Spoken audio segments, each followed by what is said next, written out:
जीवनामध्ये दुर्विचार असणारी ती धुंदुली, वाईट विचार, भांडखोर, सतत भांडत राहावं. पाण्याला जर आडावर गेली, भांड्याला भांड मुद्दाम लावणार, भांड्याला सुरुवात करणार.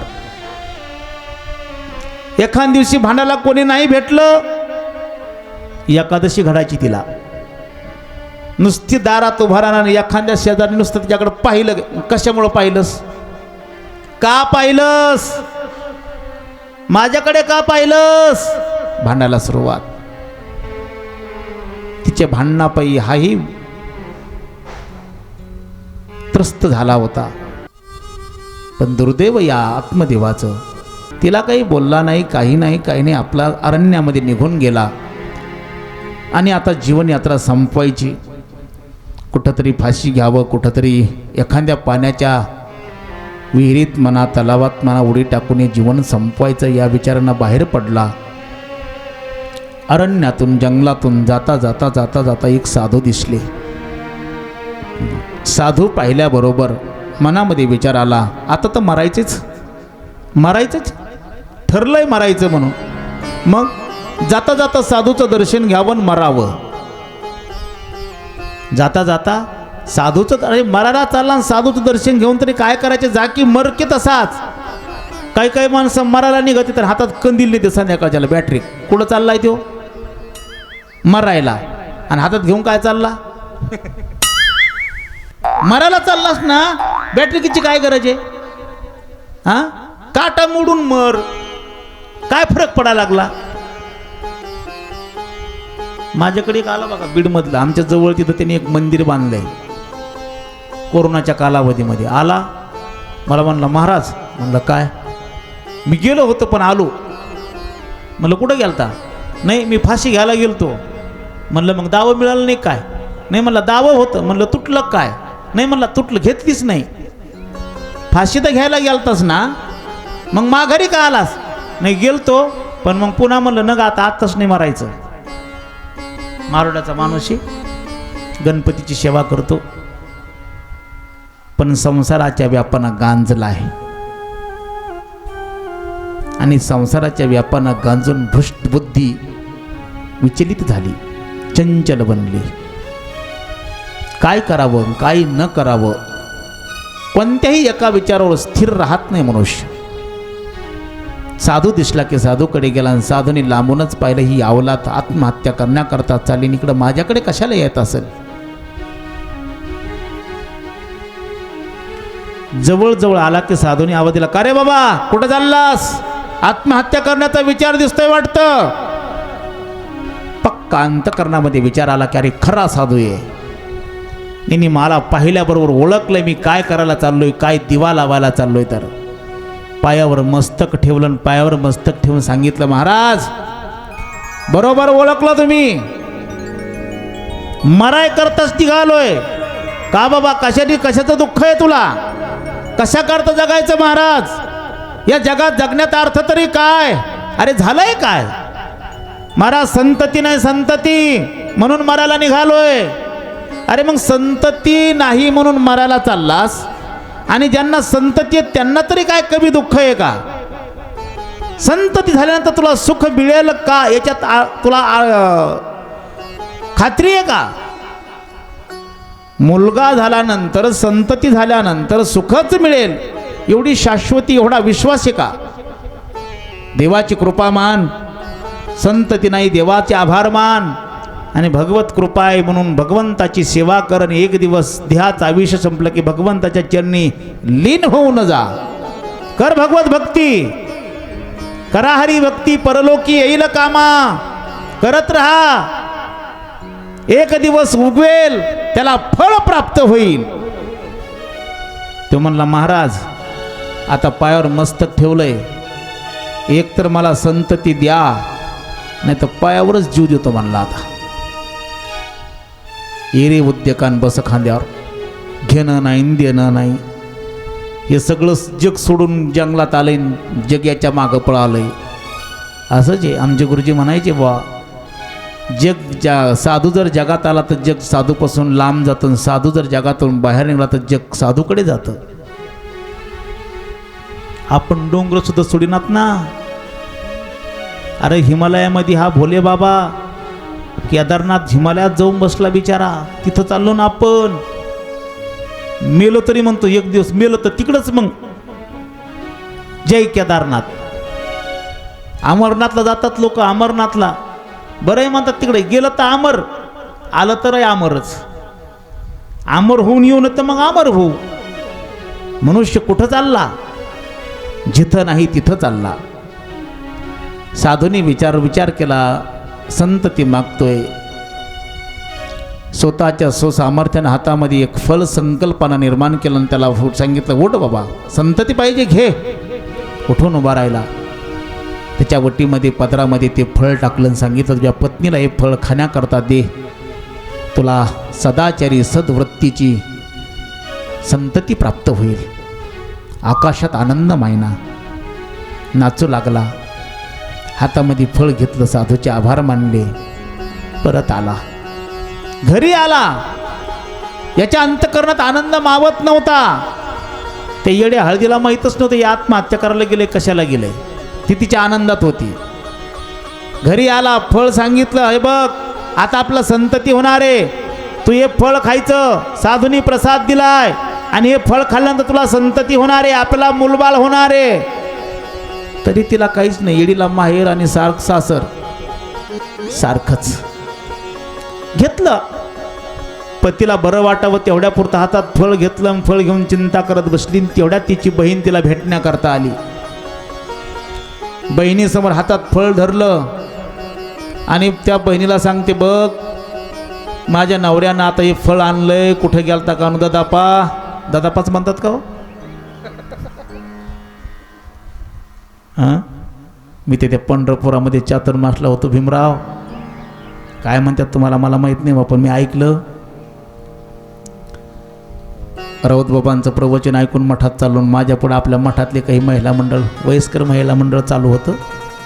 त्याच्यामध्ये एक जोडी होती बघा वयस्कर पती पत्नी चातुर्मासाला. ते चाललेलं बाया माणसाची एकामेका चार मठाच्या जवळ आलो.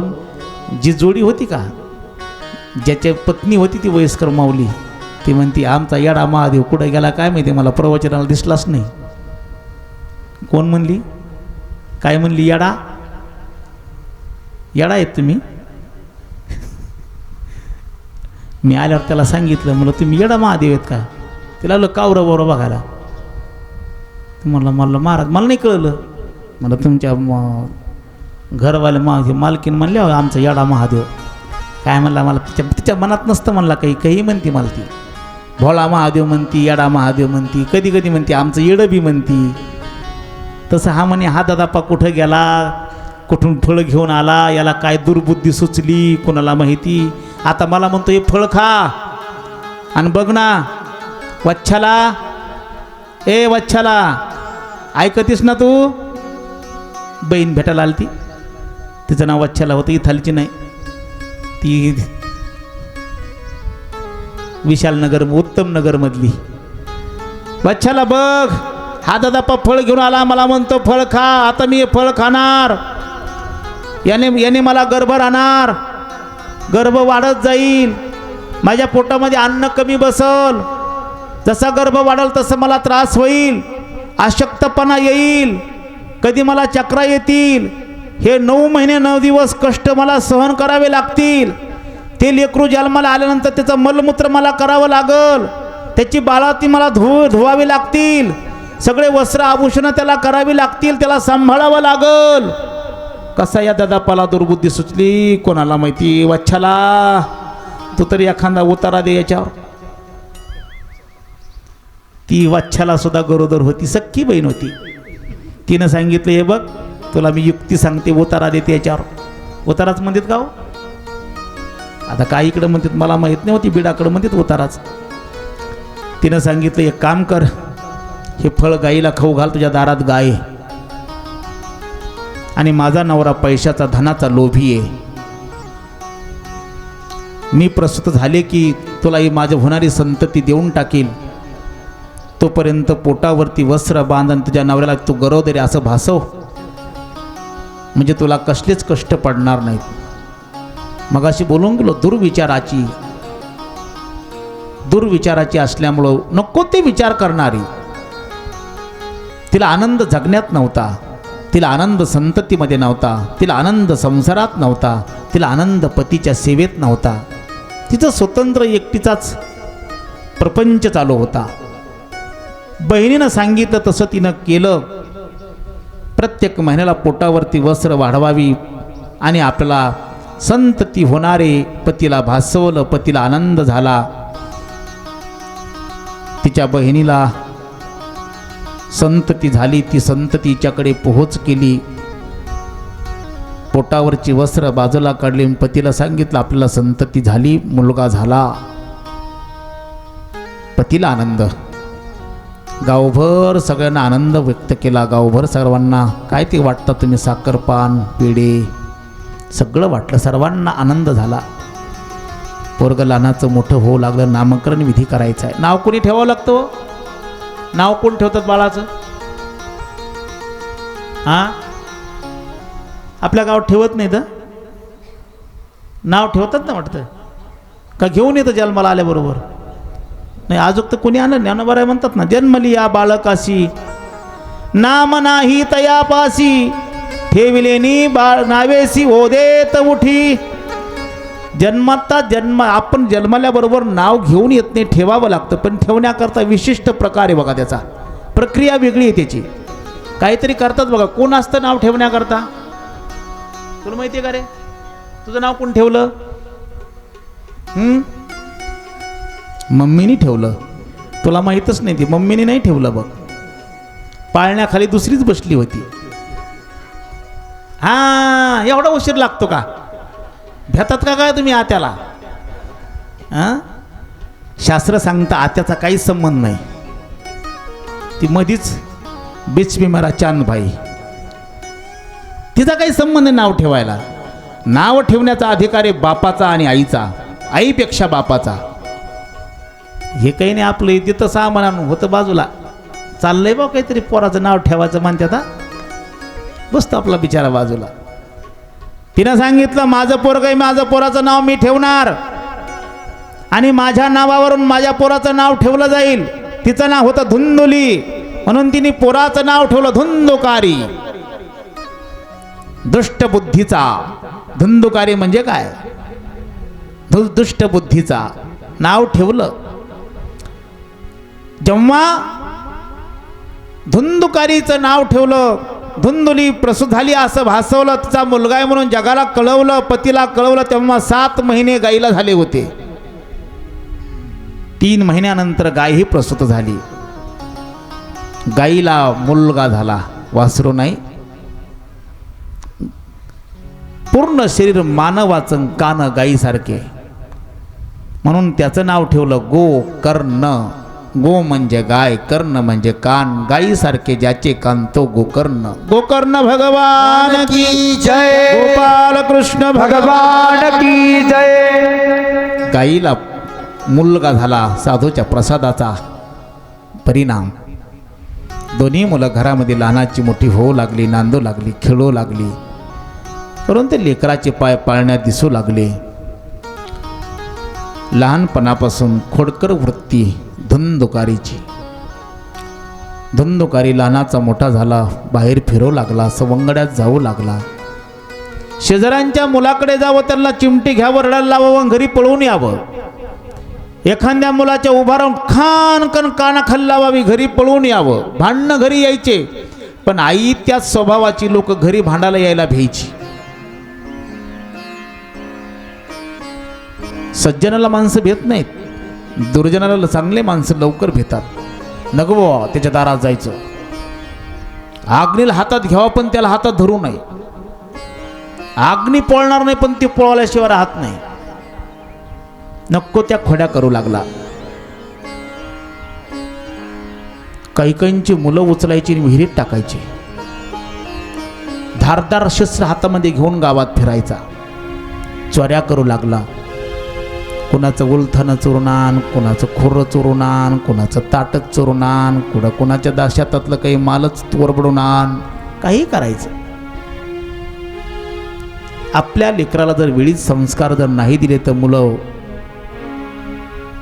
वाईट मार्गाला लागतात, वाम मार्गाला लागतात.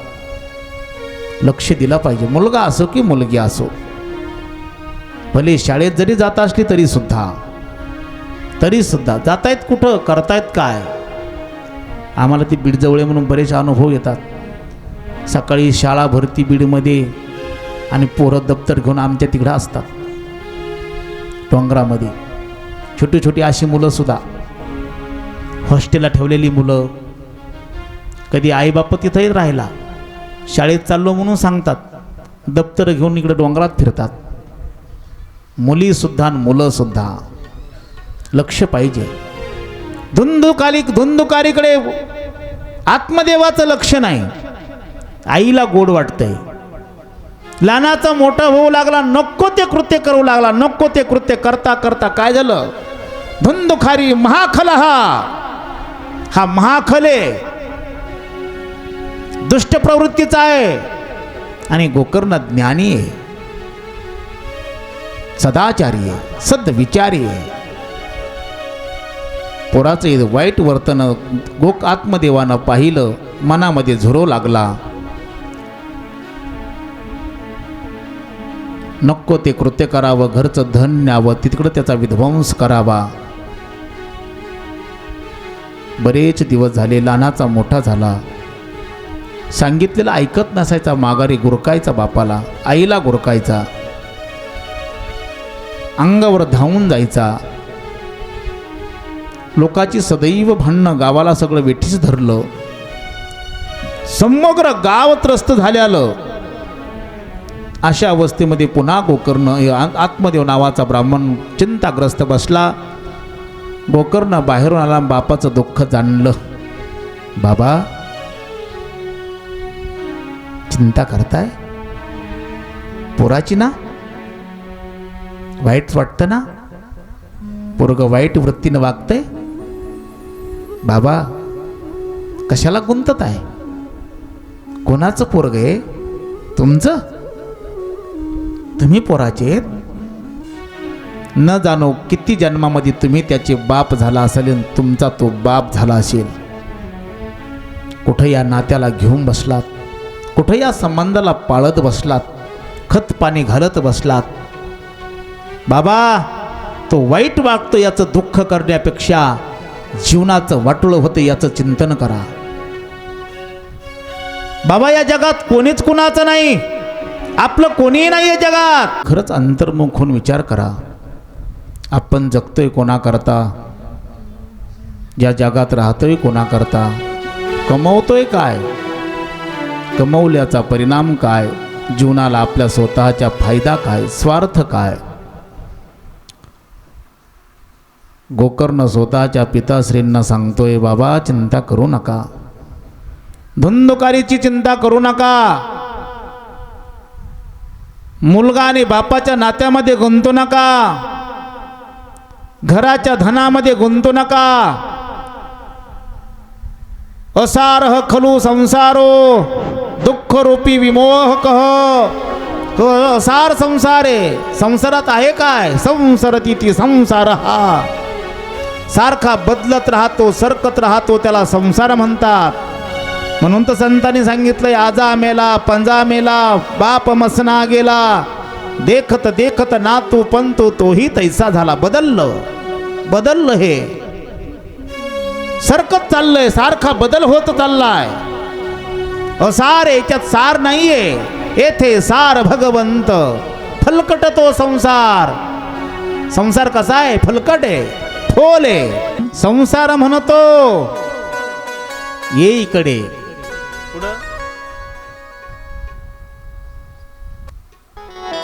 नेमकं काय करावं? भक्ती करावी का संसार करावा? कोणतं करावं? निर्णय होत नाही. निर्णय व्हावा. भ्रमिष्ठ जीवन जगतोय आपण आणि जीव भ्रमिष्ठ आहे. जीवाला भ्रम झालेला आहे. मी अमर आहे, देह म्हणजे मी आहे, हे सगळे सगळे सोयरे म्हणजे माझे जीवलगे, मी मेल्यानंतर माझ्या अग्नीत उडी टाकून मरणार आहेत, असंच आहे ना? असंच आहे का? नाही माग ऐकत असते.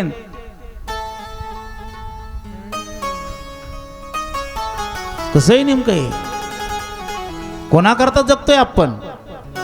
ही कथा राजा भागवत कथा नाही, ही आत्मकथा आहे. ही आत्मकथा आहे. आत्मदेव म्हणजे दुसरा तिसरा कोण नाही, आत्मदेव म्हणजे जीव आहे. धुंदकारी म्हणजे भ्रष्ट बुद्धी आहे.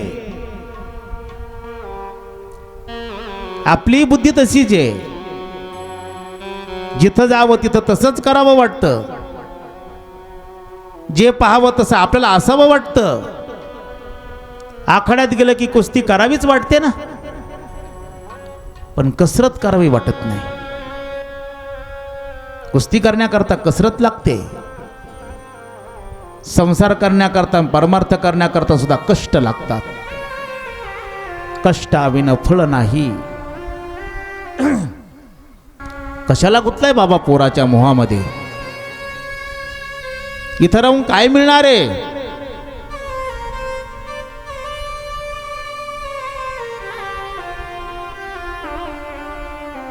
सर्वं त्यक्त्वा वनं व्रज, सर्वाचा त्याग करा, वनात निघून जा. काय करता या घराचं? कोणाचे हे घर? हा देह कोणाचा? आत्माराम त्याचा तोची जाणे. आपल्या अंतकरणातल्या वेदना दुसऱ्याला नाही कळू शकत. म्हणून एक वाक्य बघा, सुखाचे सर्वजण वाटेकरी होतात. कशाचे? सुखाचे. पण दुःखाचा कोणी वाटेकरी होत नाही. कधी कधी मुलगी बापाला भेटायला जाते, बाप धरणीवर पडलेला असतो, कुठलंही शरीर हलत नाही, फक्त डोळ्यानं पाहतो, डोळ्यातून अश्रू गाळतो. पोरगी भेटायला येते, बाबा बरं आहे ना? त्याला हो म्हणता येत नाही, नाही म्हणता येत नाही. पोरगी मोठ्यानं ओक्साबोक्षी रडते. शेजारी आसपास बसलेली माणसं असतात, समजवायचा प्रयत्न करतात. पोरगी म्हणते, काय करू मी आता? दुःख हे वाटून घेता येत असलं तर मी बाबाचं दुःख वाटून घेतलं असतं, बापाचं दुःख वाटून घेतलं असतं, पण घेता येत नाही.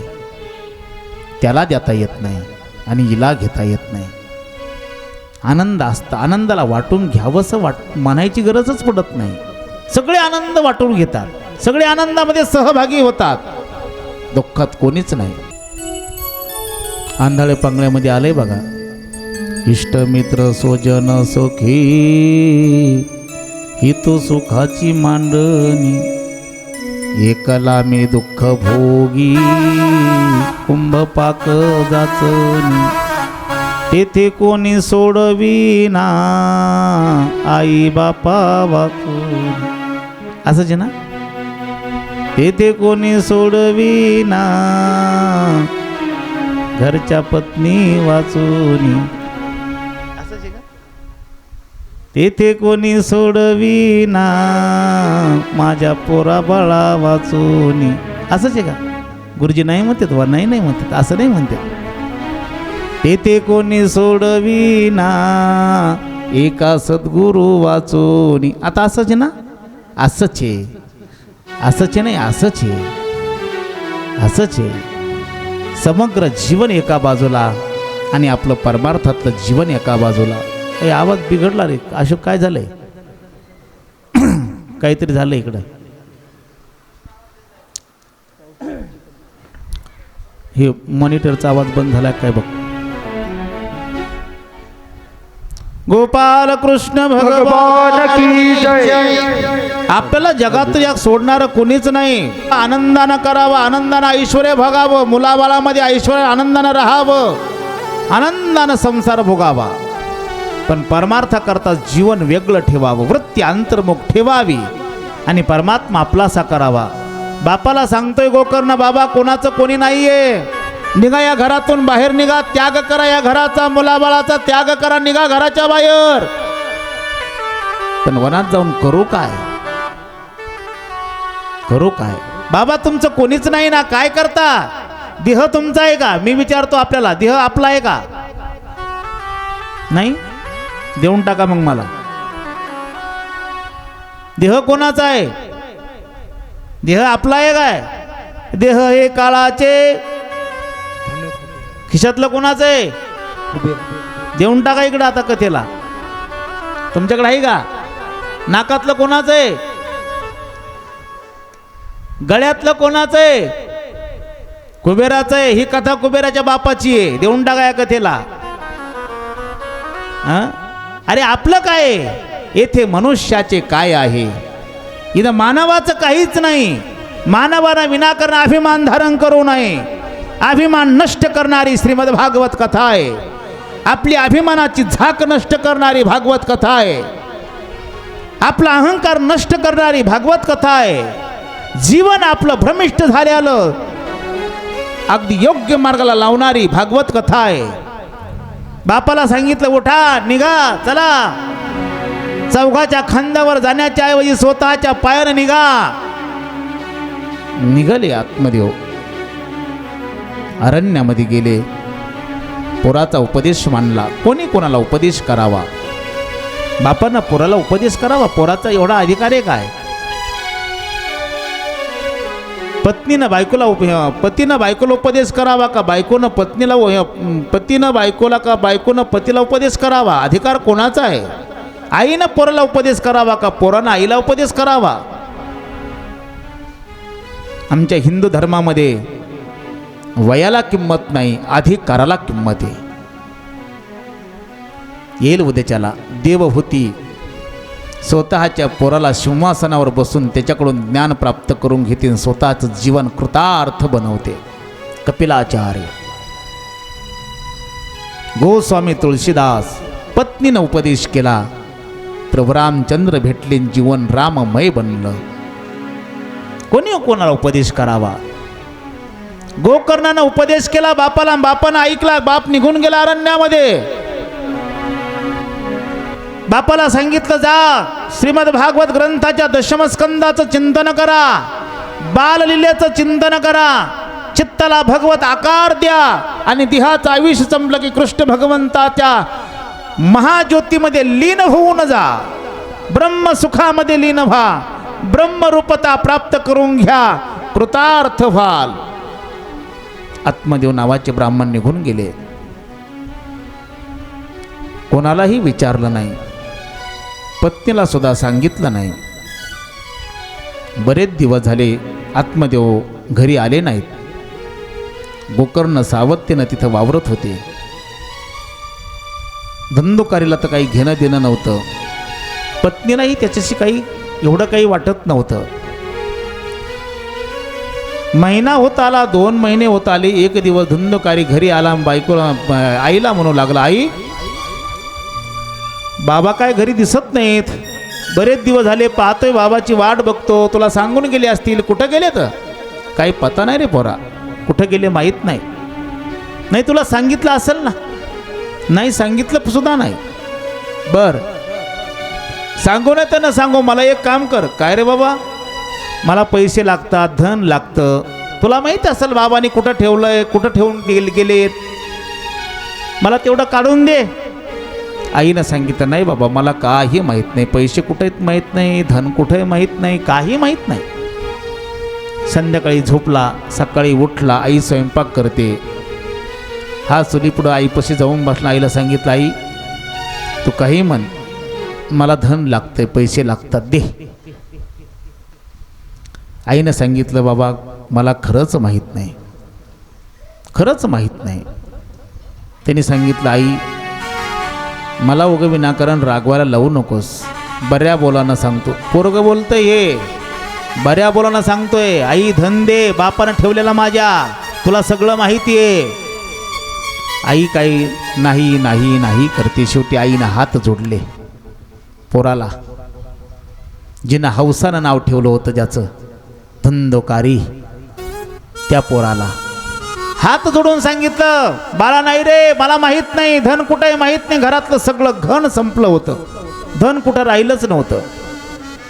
शेवटी आईला लाथानं मारायला सुरुवात केली. माराचे भेनं आई पुढं पोरग मागं, चुलीचं जळतं लाकूड घेऊन आईच्या मागं लागला. आई पुढं पळते, पोरग मागं पळते, आई पुढं पळते, पोरग मागं पळतंय. आड समोर दिसला आणि त्या धुंदोलीनं आडामध्ये उडी टाकली, जीवन संपवलं. संतती याच्याकरता पाहिजे होती का? संतती नाही म्हणून आत्महत्या करायला गेलेला ब्राह्मण आत्मदेव महात्म्यानं सांगितलं तर बाबा संतती कशा करता? संतती सुखच देईन कशावरून? आज संतती नाही म्हणून दुःख होतं, संतती झाली आनंद झाला, पण त्या संततीच्या पायी आत्महत्या करायला निघाला होता. शेवटी घर सोडून जावं लागलं. आई आत्महत्या केली, एकटा वावरू लागला. गोकर्ण तीर्थयात्रेला गेला, कारण घरामध्ये आता मी एकटा राहिलो, हा मलाही त्रास दिल्याशिवाय राहणार नाही म्हणून गोकर्ण निघून गेले. धुंदोकारी एकटा राहू लागला. पंचविषयाच्या छंदामध्ये गुंतला, जार कर्म करू लागला, चोऱ्या करू लागला. शब्द स्पर्श रूप रस गंध हे पंचविषय आहेत आणि पंचविषयामध्ये गुंतला. पंचविषय रूपी पंचवेश्या त्यांनी त्याला वेढा घातला. त्यांनी एक दिवस एका राजाच्या घरी चोरी केली, भरपूर धन आणलं. स्वतःच्या घरी त्या वेश्या राहायला होत्या. त्यांनी विचारलं, बाबा एवढं धन कुठून आणलंस? त्यांनी सांगितलं, आपण काय साधेत काय, राजाच्या घरी चोरी केली, राजाच्या. आपला नाद कोणी करत नाही, चोर म्हणतात आपल्याला आणि आपल्याला कोणी पकडू शकत नाही. त्या पंचवेश्याने विचार केला, यांनी धन राजाच्या घरचं चोरलंय, जर हे पकडलं तर याच्यासह फासावर आपल्याला जावं लागल. म्हणून करताना त्यांनी पुरावा नष्ट करण्याकरता धुंदोलीला मारायचं ठरवलं. त्याचं नरडं पांजरीनं मिळून दाबलं, पण मेला नाही. दुष्ट माणसं लवकर मरत नसतात. जगाला जे जगावं वाटतं ते जगत नाही, जगाला जे मरावं वाटतं ते मरत नाही. ह्या जगाचा नियम आहे. चांगली माणसं जगात राहत नाहीत. चांगली माणसं या जगात राहत नाहीत. जो आवडे देवाला, जो आवडे सर्वांना तोची आवडे देवाला म्हणतात ना. असं आपल्याकडे याच्या पुढं म्हणणं आहे. एवढं म्हणण्यापेक्षा पुढं दुसरं काय बोलायला आहे आपल्याकडे? फक्त मनाचं समाधान करण्याकरता बोलतो आपण. चांगली माणसं या जगात राहतच नाही जास्त दिवस. ते त्यांचं ते काम झालं की निघून जातात. येतात, राहतात, काम पूर्ण करतात, निघून जातात. आता दिसून ये जना ऐशे करा नारायणा. देवाकडे विनंती करतात, देवा आता या जगात राहण्याची इच्छा नाही, कार्य पार पडलंय, निघतो. समाधी आहे तुझा पाशी घेईन मी देवा. ज्ञानोबा राय, देवा झालंय कार्य. या जगाला ज्ञानेश्वरीसारखा अमोल ग्रंथ, धन, अमृत दिलं. चांगदेव 65 दिली, अमृतानुभव दिला, हरिपाठ दिला. समग्र वर्गातील पामर, विषयी, जिज्ञासानी, मुक्त सर्वांना ज्ञान दिलंय, अमृत दिलंय. आता मी निघतो. निघाले, वयाचा विचार नाही, कार्य संपलं, निघाले. आम्हाला बळच घरातले म्हणतात, बाईल म्हणे खर. खरंच म्हणती का वा असं खर म्हणती? अण्णा खरंच असं खरं म्हणती का? अण्णा असंच खरं म्हणती खरंच? परवा खरं म्हणजे काय तुम्हाला माहिती आहे का? अय गोट्या, खरं म्हणजे काय तुला माहिती आहे का? गाढो गाढो, बाईल म्हणे खर, खरं म्हणजे गाढो. बाईल म्हणे खर, मरता तरी बरे, नाशियले घर थुंकून या. आयुष्यभर जिथे जे आयुष्य आपण घातलंय ती सुद्धा एक दिवस कंटाळते. कुटुंब कंटाळतं, एक दिवस आपली फजिती होते. संत महात्मे या जगात फजिती करून घेत नाहीत, फजिती होईल एवढं राहत नाहीत, निघून जातात. तर दुष्ट बुद्धीचा धुंदोकारी मरेना. शेवटी त्या वेश्याने युक्ती केली. चुलीतला निखारा लाल बुंद झालेला घेतला, त्याच्या नरड्यामध्ये ओतला आणि लाटण्यानं तो विस्तव नरड्यात कोचला. अशा दुर्गतीनं मारला. धुंदोकारी मेला.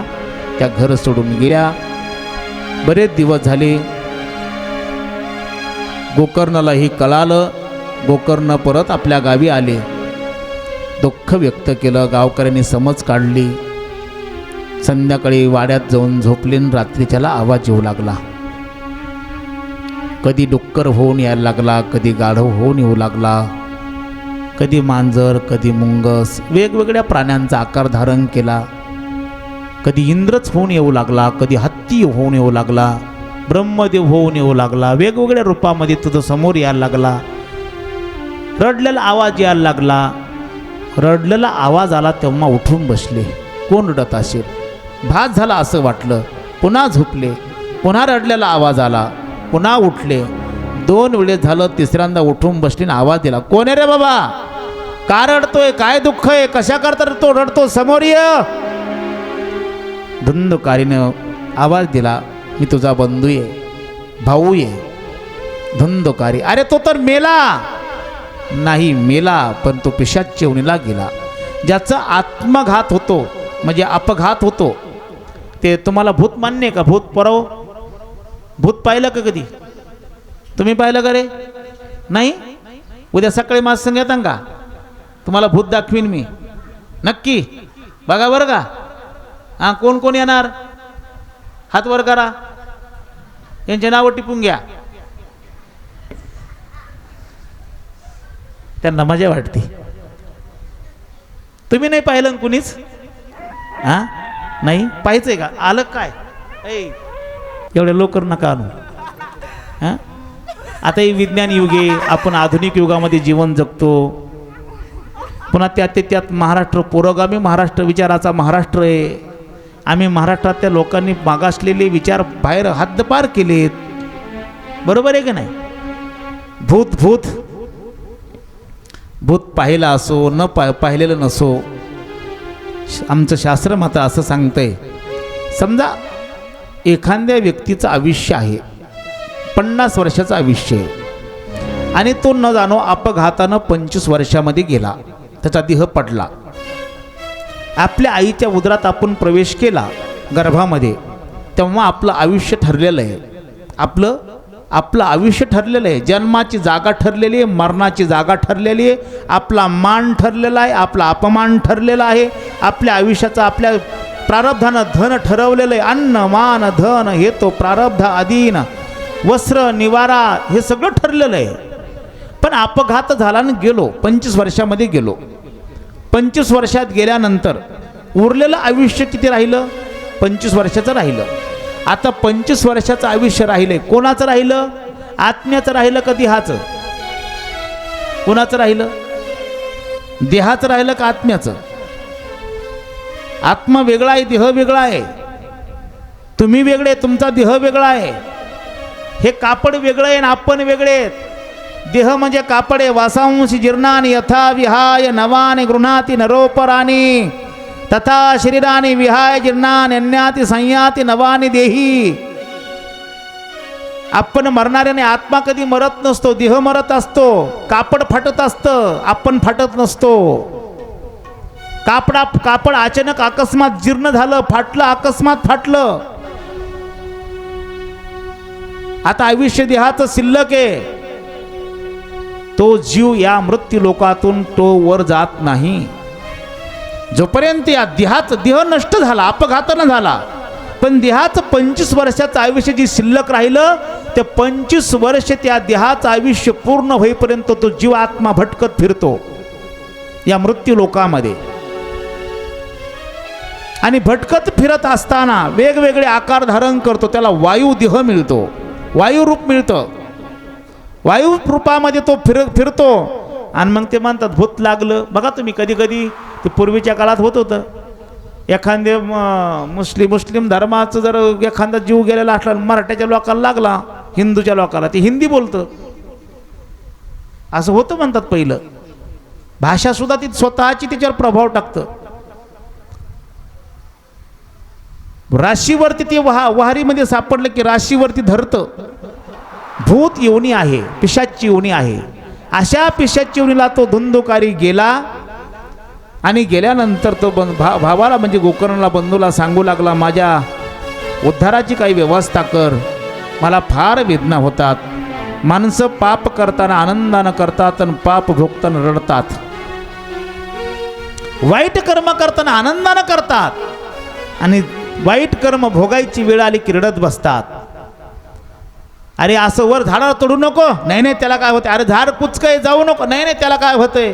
गेला वर झाडावर, पडला खाली, आदळला हातावर, मोडला हात.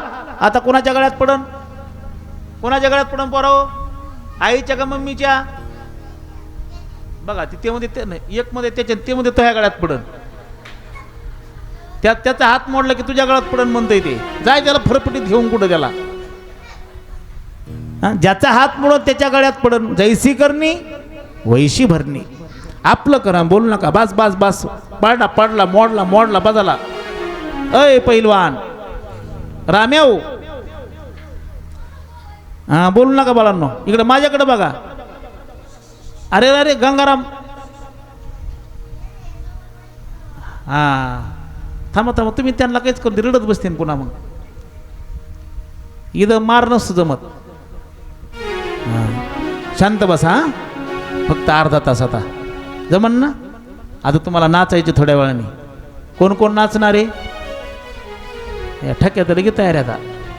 त्या कालच आल त्या माझ्याकडे, आम्हाला फुगाड्या खेळायच्या काय म्हणल्या, काय म्हणतात ते काय किंवा टिपऱ्या टिपऱ्या. परवा दिवशी कृष्ण जन्माला आले का मग पिशाच चिवणीला गेलेला धुंदकारी दुःख करू लागला. गोकर्णानं सकाळी सूर्याला अर्घ्य दिलं. स्नान झाल्यानंतर सूर्य थांबला.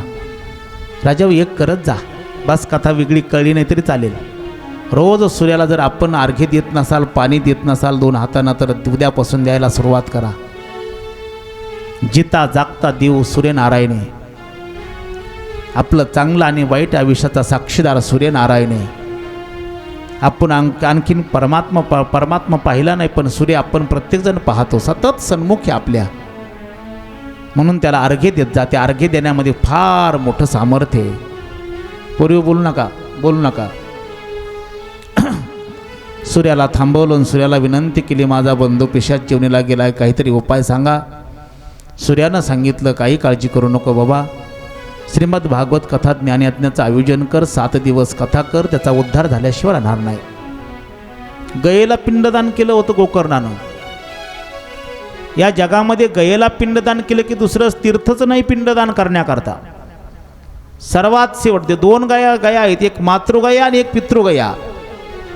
मातृगया कुठे गेलं नाही कुणी झालं. मातृगया कुठे, मातृगया तांदळ्याला.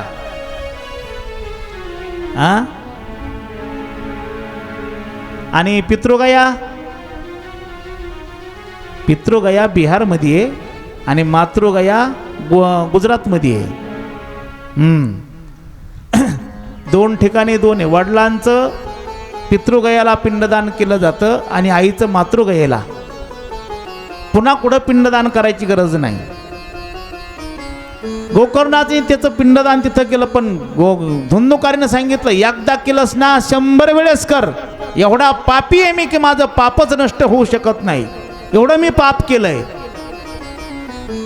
गोकर्णाला सूर्यनारायणानं सांगितलं, सकाळच्याला अर्घ्य दिल्यानंतर उपाय सांगितला, भागवत कथा करण्याचं सांगितलं. गावामध्ये सर्वांना एकत्र बोलवलं, श्रीमद भागवत कथेचं आयोजन केलं. विधी आहे बरं का कथा करण्याचा विधी आहे. मी तुम्हाला त्या दिवशी बोललो होतं ना, त्याचं कारण आहे. एकाच्या कैवाडे उगवी अनेकांचे कोडे. कथा एका गावाच्या निमित्तानं होत असेल तर गावात शेजारच्या 4 गावाला फायदा होतो. एक जीव जर करत असेल सत्कर्म तर अनेक त्याच्या जवळच्या जीवाला त्याचा फायदा होतो. पुंडलिक रायानं स्वतः करता पांडुरंगाला उभा केला, अख्ख्या जगाला फायदा झाला, अख्ख्या जगाला. श्रीमद भागवत कथा एकट्या करता करतोय तर दुसऱ्यालाही फायदा होत असेल तर त्याच्याकरता आमंत्रित करावं, भागवत कथेचा विधी आहे. म्हणून पत्रिका छापल्या, गावात सगळ्या लोकांना उत्तेजित केलं, मंडप दिला, पत्रिका छापून आसपासच्या लोकांना आमंत्रित केलं, अन्नदानाची व्यवस्था, गावातल्या माता भगिनीनं सडा समर्जन करावं, रांगोळ्या काढाव्यात, तोरणं बांधावी, धूत वस्त्र परिधान करावी. आणि गोकर्ण प्रवक्ता झाले. गोकर्ण सिंहासनावरती विराजमान झाले. कथेला आरंभ झाला. गोपाल कृष्ण भगवान की जय, श्री राधे. गोकर्णानं कथा आरंभ केला. पहिल्या दिवसाची कथा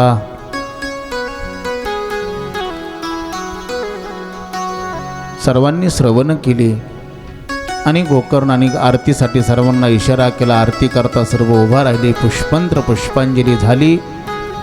जयघोष केला. जयघोष केल्यानंतर पहिल्या दिवशी एक आश्चर्य घडलं. हे तुम्ही एखाद्याच्या वर्षश्राद्धाला वगैरे कथा करतात बघा. अपघाती जर कोणी गेला असेल ना, त्याच्याकरता कथा केली जाते. त्याच्याकरता हा विधी आहे आणि त्याला इथला पुरावा आहे.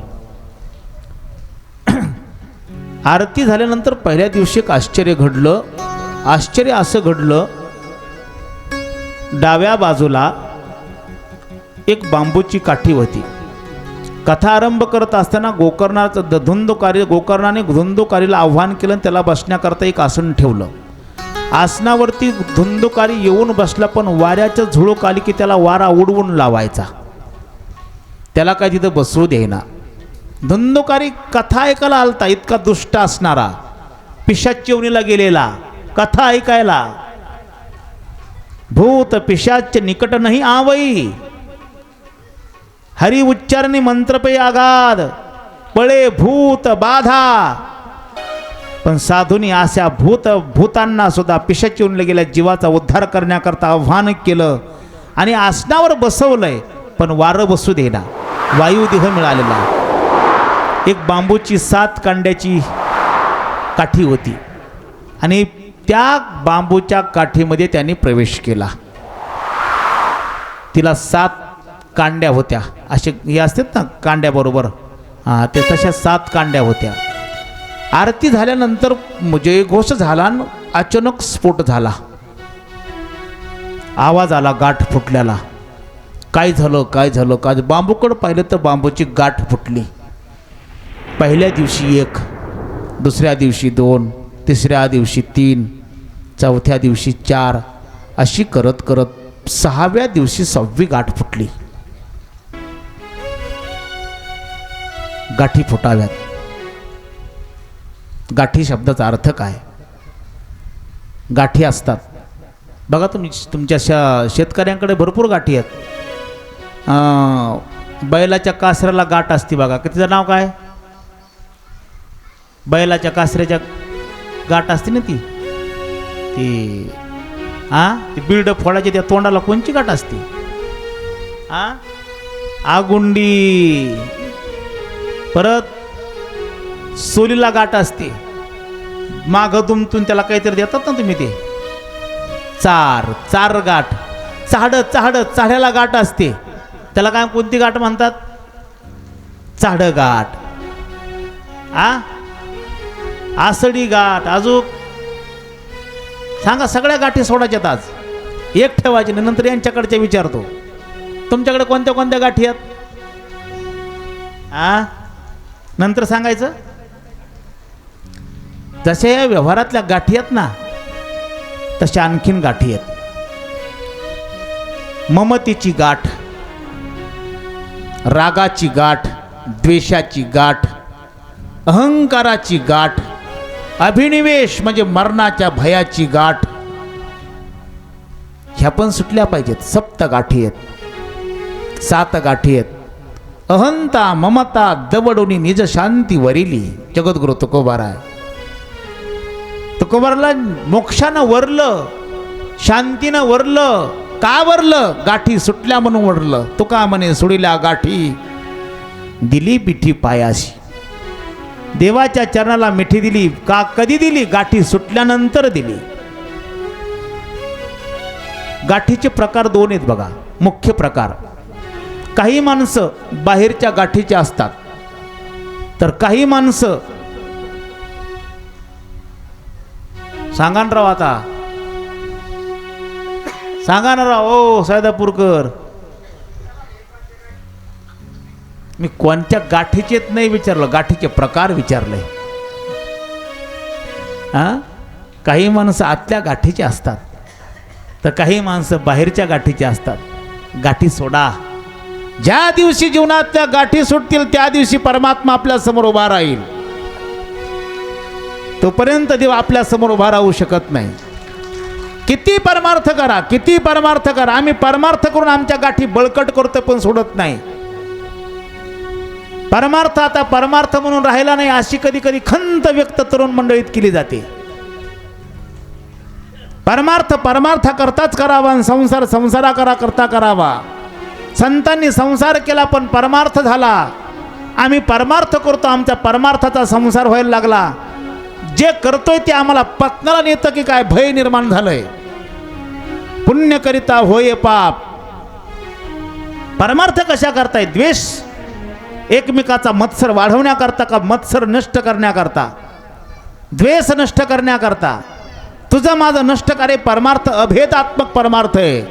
द्वैतात्मक परमार्थ नसतो, द्वैतात्मक संसार आहे. दुजे जव जव घडे तव तव संसार भय जोडे.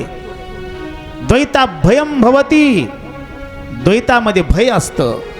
आम्हाला भय नष्ट करायचंय, आम्हाला भय थांबवायचंय, आम्हाला जीवन एकोप्याला न्यायचंय, आम्हाला अद्वैताला प्राप्त व्हायचंय, अभिन्न स्वरूपाची प्राप्ती आम्हाला करून घ्यायची. याच्याकरता गाठी सुटल्या पाहिजेत. एवढा पाप करणारा पापिष्ट, ब्रह्महत्यारा, जार कर्म करणारा, तस्करी करणारा महापापी आहे. आणि असं महापाप करणाऱ्याला सुद्धा परमात्मा प्राप्ती साधू करून देत आहेत. कधी दिलंय? कधी प्राप्ती करून दे साधूने? 6 गाठी फुटल्या आणि 7व्या दिवशी कथेचा समारोप. आरती झाली, मंत्र पुष्पांजली झाली आणि सर्वांनी जयघोष केला. 7व्या गाठीचा आवाज आला आणि 7वी गाठ फुटली आणि त्याच्यातून एक दिव्य महापुरुष बाहेर पडला. धंधुकारीच्या समोर येऊन गोकर्णाच्या समोर उभा येऊन राहिला. गोकर्णाला हात जोडले. बंधो, फार उपकार केलेस, फार उपकार केलेस. लयाला गेलो होतो, अधोगतीला गेलो होतो. बंधू असावा तर असा असावा. आमचे गुरुजी बंधू शब्दाची एक गोड व्याख्या सांगायची. बंधू आणि भाऊबंदकी. भावकी कोणाला म्हणतात? भावकी. बंधू त्याला म्हणतात बंधनाचा तोडू फासा. बंधनाचा फासा तोडावा त्याला बंधू म्हणतात. बंधनाचा फासा घालतात त्याला भावकी म्हणतात. सख्खा भाऊ असतो पण पक्का वैरी बनतो, याला बंधनाचा फासा म्हणतात. भाऊ, उद्यापासून या भिंतीच्या इकडं अलीकडे येणं, भिंतीच्या पलीकडे जाणं, एकमेकाचं बंद किती भाऊ बंद की. भाऊ, आजपर्यंत या शेतामध्ये दोघं एका शेतात वावरलो पण आज अर्ध झालंय, मध्ये बांध पडलाय. आता या बांधाच्या खाली जाणं येणं बंद किती भाऊ बंद की. भाऊ, आजपासून तुझं आणि माझं बोलणं बंद किती भाऊ बंद की. भाऊ, आजपासून तुझा माझा व्यवहार बंद किती भाऊ बंद की. बंधनाचा फासा घालणारी ती भाऊकी आहे. बंधनाचा फासा तोडणारा तो सख्खा भाऊ नसेल आणि आपल्याला मदत करत असेल, मुक्त करत असेल, तो भाऊ बंधू आहे. गोकर्णाला हात जोडले. कोणी बाजूला घेऊन जा की म्हणून, कोणी तो बाजूला घेऊन बसा. झालं फक्त 10 मिनिटं. 10 मिनिटंही नाही, 5च मिनिटं. महापुरुष बाहेर आला. भगवंताची पार्षद आली. धंधुकारीचा उद्धार झाला. धंधुकारीनं आपल्या बंधूला हात जोडले, साष्टांग प्रणिपात केला. विमानामध्ये त्याला बसवलं. गोकर्णानं प्रश्न पार्षदांना विचारला, का रे बाबांनो, कथा तर आम्ही सर्वांनी श्रवण केली, सर्वांनी ऐकली. 7 दिवस मन लावून कथा 7 दिवस आम्ही पण ऐकली आणि एकट्या गोकर्ण धंधुकारीला तुम्ही घेऊन चालले, आम्हाला का नाही? देवाची प्राप्ती आम्हाला का नाही? पार्षदांनी उत्तर दिलं, गोकर्णा, देवाने आम्हाला फक्त धंधुकारीला आणण्याची आज्ञा दिली. त्याचं कारण आहे, धंधुकारीनं जशी कथा ऐकली तशी तुम्ही तुमच्या श्रोत्यांनी ऐकली नाही. जशी धंधुकारीनं कथा ऐकली तशी श्रोत्यांनी ऐकली नाही. पिशाच येऊनीला गेलेला धंधुकारी, पण त्यांनी कथा ऐकली तशी आम्ही ऐकली नाही. जिवंत असणाऱ्या माणसाने नाही ऐकली. का? काय चुकलं आमचं? त्यांनी एक आसनावर बसून कथा ऐकली. त्यांनी उपवास करून कथा ऐकली. त्यांनी ऐकलेल्या कथेचं मनन केलं, ऐकलेल्या कथेचं निधिध्यासन केलं, आत्मचिंतन करत राहिला, मन देवाला समर्पित केलं. त्याचं फळ त्याला मिळालं. तुमच्या लोकांनी एक आसनावर बसून कथा ऐकली नाही, अंतकरण परमात्म्याला दिलं नाही. विक्षेप नावाचा दोष घडला, मल नावाचा दोष घडला. कुणी कुणाची निंदा करावी, कुणी कुणाचा द्वेष करावा, पण धुंदुकारीनं तसं केलं नाही. म्हणून धुंदुकारीला परमात्मा प्राप्ती झाली. भगवंतानं त्याला बोलवलं, भगवंताचं बोलवणं आलं ना आम्ही मुराडी त्याला आलो आणि त्याला आता त्याच्या माहेराला घेऊन चाललो. आपुलं माहेरा जाईन मी आता, आपुलं माहेरा जाईन मी आपुला माहेरा जाईन मी आता, आपुला माहेरा जाईन मी आता. आपुलं माहेरा जाईन मी आता,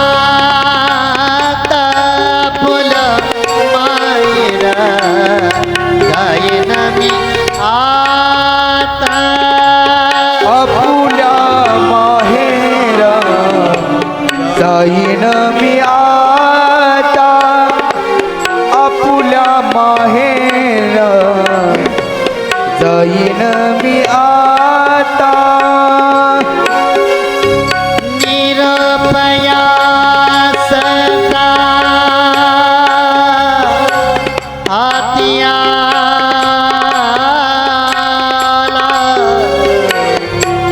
निरपया सदा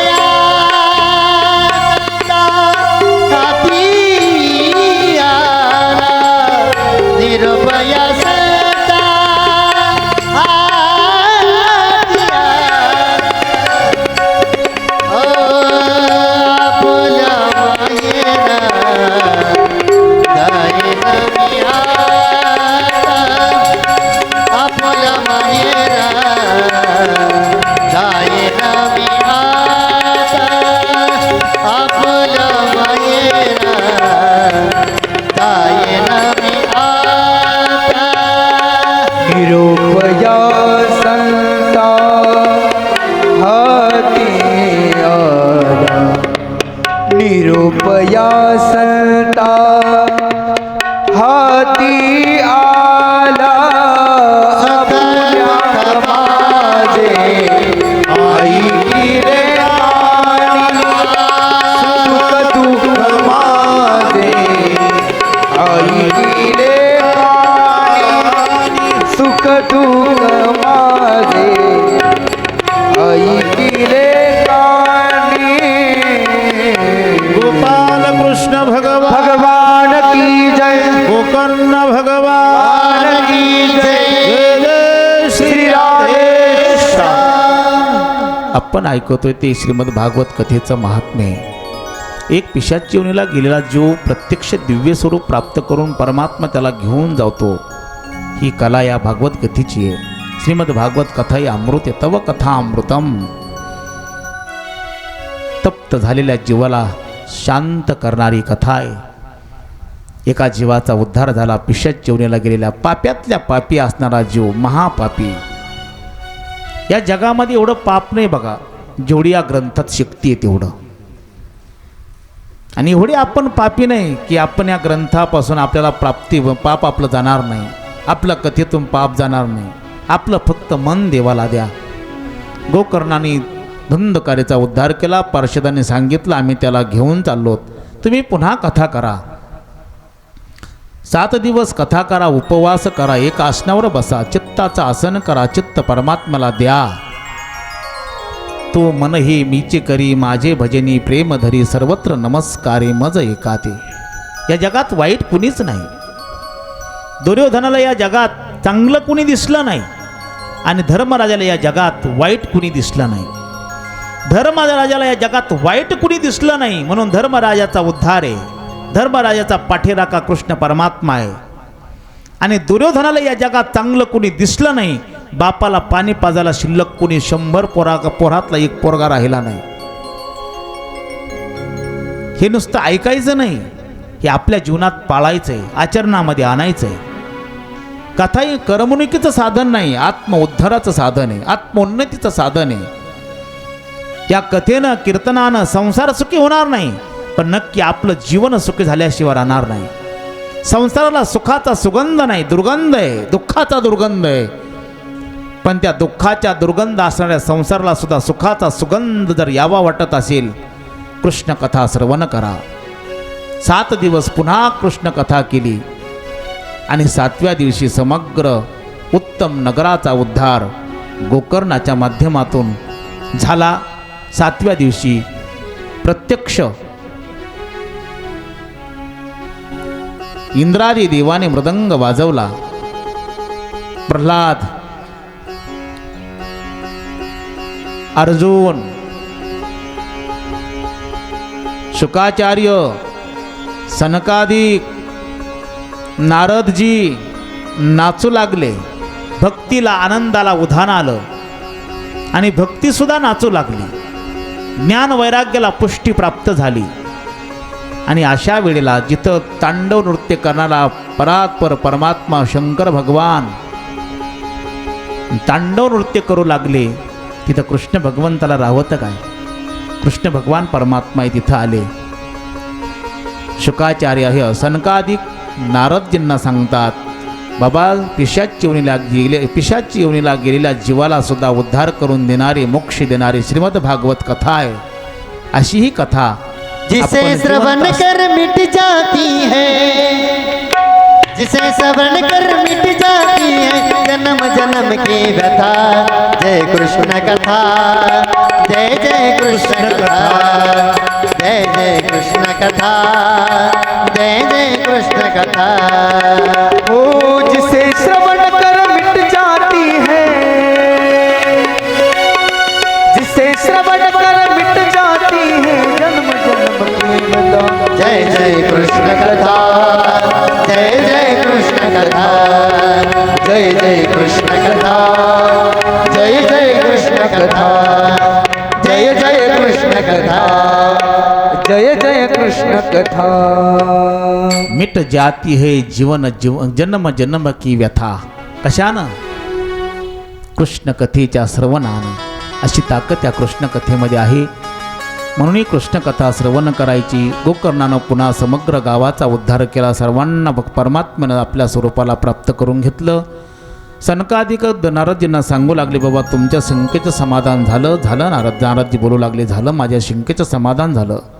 श्रीमद भागवत ग्रंथामध्ये एवढी ताकद आहे मला माहीत नव्हतं. आणि श्रीमद भागवत ग्रंथ कथा करणं हे सत्कर्म आहे, हेही मला आकलन होत नव्हतं. म्हणून तुमच्यापर्यंत पोहोचलो. आज भक्तीच्या आनंदाला उधाण आलं. सगळे नाचू लागले, बागडू लागले. आनंदी आनंद जिकडे तिकडे चोहीकडे अशी आनंद देणारी कृष्ण कथा.